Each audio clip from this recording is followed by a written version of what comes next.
नमस्कार विद्यार्थियों। इस कक्षा का विषय है काल। क्रिया के जिस रूप से किसी कार्य के होने का समय का पता चलता है उसे काल कहते हैं। आदित्य एक छोटे से गांव में रहता है। पहले उसके गांव में कोई विद्यालय नहीं था, इसलिए वह पढ़ने नहीं जा पाता था। अब गांव वाले मिलकर उसके घर के पास एक नया विद्यालय बना रहे हैं। आदित्य रोज उस विद्यालय को बनते हुए देखता है। जल्द ही विद्यालय बनकर तैयार हो जाएगा। तब आदित्य उसी विद्यालय में पढ़ने जाएगा। वह नए दोस्तों के साथ पढ़ेगा, खेलेगा और बहुत कुछ सीखेगा। क्या आदित्य और उसके गांव में एक ही समय पर कार्य हो रहा है या एक ही समय पे घटना घट रही है?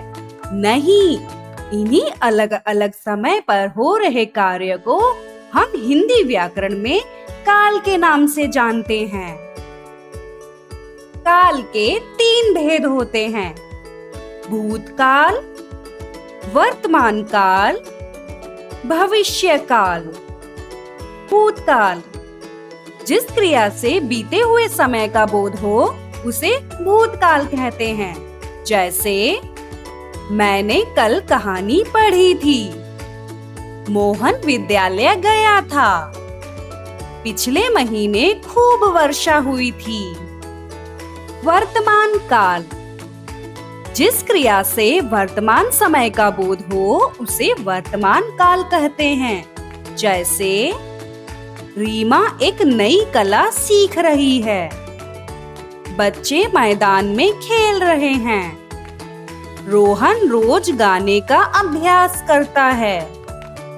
भविष्य काल जिस क्रिया से आने वाले समय का बोध हो उसे भविष्य काल कहते हैं। जैसे हम कल पार्क जाएंगे। किसान खेत जोतेगा। छात्र अगले वर्ष परीक्षा देंगे। अब समय है अभ्यास प्रश्न का। प्रश्न संख्या 1। क्रिया के जिस रूप से किसी कार्य के होने के समय का पता चलता है उसे क्या कहते हैं? ए. काल, बी. संज्ञा, सी. सर्वनाम, डी. विशेषण।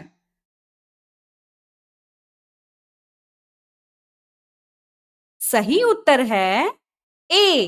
काल। प्रश्न संख्या 2। काल के कितने भेद होते हैं? ए. 1, बी. 2, सी. 3, डी. 4।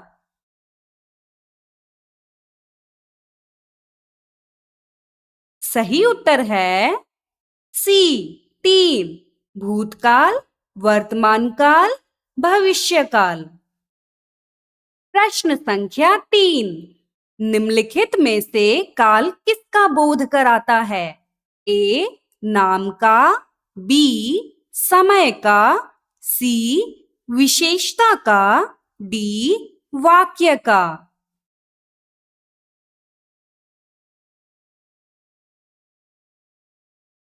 सही उत्तर है बी. समय का। प्रश्न संख्या 4। जिस क्रिया से बीते हुए समय का बोध हो उसे डैश कहते हैं। ए.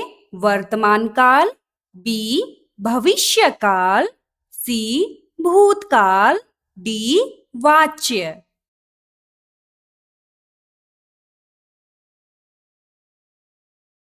सही उत्तर है सी. भूतकाल जिस क्रिया से बीते हुए समय का बोध हो उसे भूतकाल कहते हैं। प्रश्न संख्या 5। कौन से वाक्य में वर्तमान काल का प्रयोग किया गया है? ए. मैं विद्यालय जाता हूँ, बी. मैं विद्यालय जाता था, सी. मैं विद्यालय जाऊंगा, डी. मैं विद्यालय जा चुका था।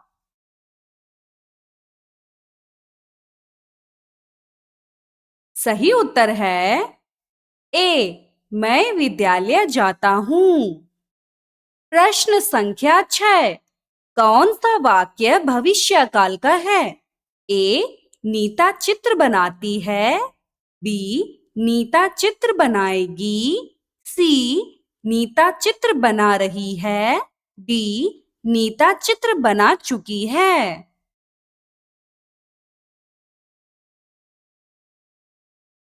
सही उत्तर है बी. नीता चित्र बनाएगी। प्रश्न संख्या 7। कौन सा वाक्य भूतकाल का है?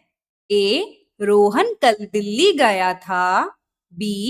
पक्षी पेड़ पर बैठे हुए हैं। सी. बच्चे मैदान में खेल रहे हैं। डी. मामा जी कल घर पर आएंगे।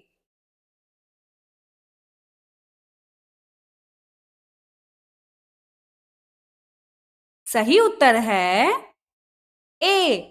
रोहन कल दिल्ली गया था। प्रश्न संख्या 8। मुझे कविता पढ़ना अच्छा डैश। दिए गए वाक्य में वर्तमान काल के अनुसार रिक्त स्थान की पूर्ति कीजिए। ए. लगता है। बी. लगता था। सी. लगेगा। डी. लग रहा था।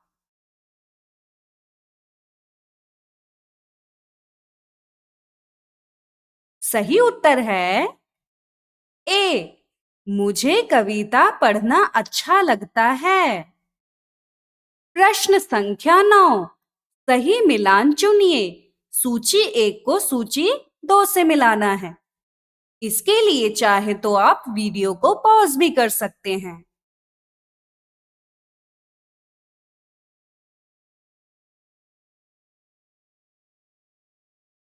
सही उत्तर है सी।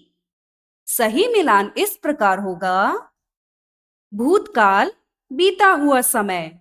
वर्तमान काल जो समय चल रहा है। भविष्य काल आने वाला समय। इस कक्षा में हमने पढ़ा काल क्या है, काल की परिभाषा, काल के भेद।